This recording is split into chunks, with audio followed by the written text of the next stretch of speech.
Welcome to Not Milk Never Milk. Subscribe if you're lactose intolerant. In this video, I will explain how to file for divorce in Pennsylvania without a lawyer. First, ensure you meet the state's residency rules, typically living in Pennsylvania for at least 6 months.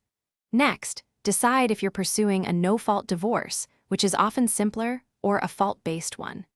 Begin collecting all relevant financial records, like bank statements and tax forms, along with personal identification documents. This preparation is crucial for a smooth process. Once you've gathered your documents, the next step is to obtain the official Pennsylvania divorce forms. You can usually find these on your county court's website or at the courthouse. Carefully complete each form, ensuring all information is accurate and legible. After filling them out, take your divorce complaint and other required documents to the Prothenotary's office in your county to officially file them. There will be a filing fee, typically around $200 to $300. After filing, you must legally serve your spouse with the divorce papers.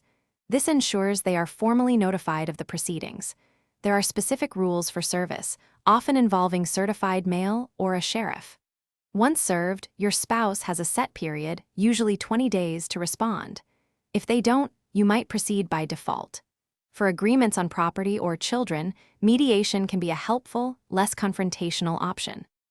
To finalize your divorce, you'll need to submit a proposed divorce decree to the court, along with any agreements you and your spouse have reached regarding assets, debts, or child custody. The court will review these documents and may require you to attend a brief hearing or conference. Once everything is approved, the judge will sign the decree, officially ending your marriage. Remember to check the description for a link to those meal prep containers and other great deals. Thanks for watching. If this was helpful, leave a like and consider subscribing. See you next time.